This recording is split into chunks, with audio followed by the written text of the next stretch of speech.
Hello বন্ধুরা, welcome to my new blog. আজকে আমি আমাদের বাড়ির পাশে একটা অনেক পুরনো শিব মন্দির আছে আর কি, এটার একটা ভিডিও দেখাবো। আহ, অনেক পুরনো শিব মন্দির এটা। তোমার কিছুটা সামনের দিকেও আসছিল, এটা ভাঙা পড়ে গেছে সামনেরটা। আর একটু আছে, আর একটু বলতে অনেকটাই আছে। আগে বলতে অনেক আগের কি, আমার দাদা বাপ দাদার সময় ওরাও এটার মধ্যে, মানে যে সময় আমাদের এইসব বাড়ি ছিল না আর কি, ওই সময় ওরা এটার মধ্যে থাকছে, মানে অনেকদিন থাকছে আর কি। এই ওই মন্দিরটার মধ্যে আগে পূজা দেওয়া হতো। আর যে সময় আমাদের এইসব বাড়ি টাড়ি ছিল না, ওই সময় মানে ওরা সবাই এটার মধ্যে থাকছিল।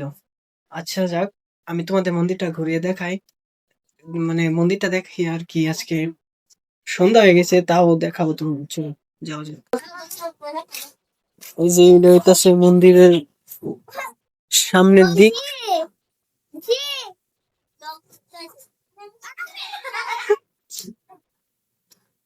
এইটা হইতাছে মন্দিরের সামনের দিক, এই অবস্থা।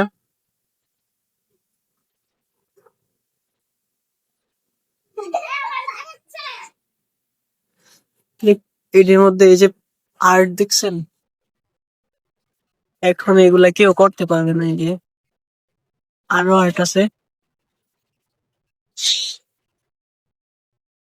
ওই যে ঘোড়ার আর্ট, এদিকে ঘোড়ার আর্ট আছে, এদিকেও আরো আছে।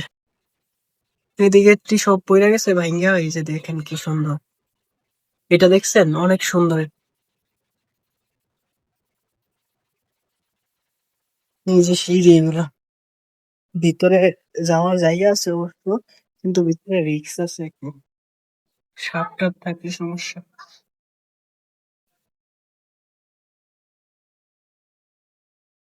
এই যে এখন এই ভিতরের অবস্থা এটা,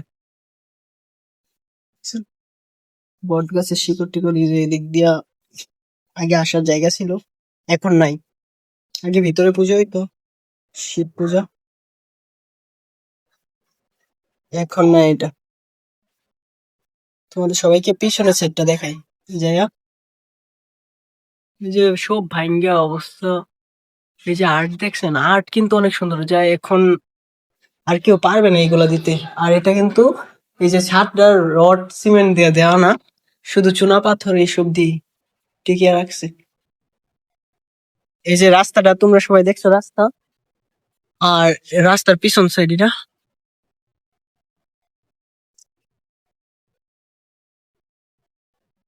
বট গাছটা দেখছেন, বট গাছটা কি মোটা, দেওয়াল ফাটল কইরা তারপরে উঠছে, এই যে ফাটল।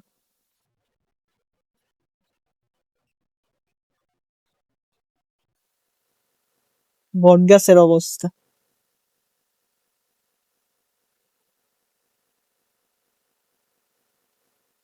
এই যে বট গাছ, অনেক বড় বট গাছ হয়ে গেছে পুরা। এই মন্দিরটা পুরাটা ঢাকা ফেলছে বট গাছ দ্বারা।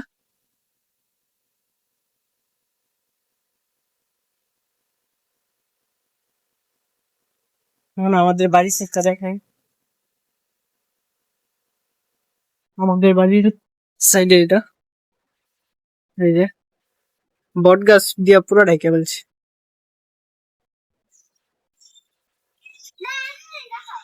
এবার এই যে আমাদের বাড়ির গেট এটা, আর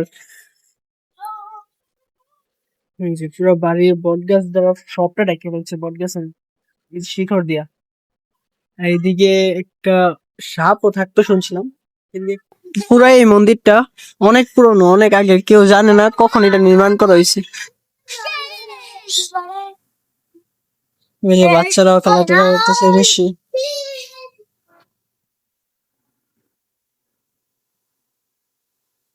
আমরা যখন অনেক ছোট ছিলাম, তখন এই মন্দিরের পুরোহিত মশাই বা ঠাকুরতা, ওনাকে দেখছিলাম পূজা দিতে। মানে শিব মন্দির তো পূজা দিতে দেখছি, কিন্তু এখন আর পূজা দেওয়া হয় না তেমন। এখন মানে মানুষের বা মানে আমাদের বাড়ির পাশের, তারপরে আমরা এটার মধ্যে অনেক মাল সামান রাখতে দিছি। আর এখন এটার মধ্যে পূজা দেওয়া হয় না। আর সামনে তোমাদের আরেকটু ভালোভাবে মানে ভিডিওটা দেখাবো, কিন্তু আজকে না, আরেকদিন। তোমরা এটার মধ্যে ভিউ আসলে আর কমেন্ট যদি করো তাইলে দেখাবো আর কি, আরো সুন্দর করে ভিডিও করে দেখাবো। আর এখন এতটুকুই। মন্দিরের ভিতরে এখন আর পূজা দেওয়া হয় না। মন্দিরটা পুরা বট গাছ ফাটল কইরা তারপর পুরাটা একবারে তোমার বট গাছের শিকড় দেওয়া ঘেরা ফেলছে। এটার মধ্যে শুনছিলাম আগে একটা সাপও থাকতো নাকি, অনেক বড় সাপ ছিল, কিন্তু এখন নাই এটা। আগে তো অনেক কথাই শুনছি কিন্তু এখন নাই।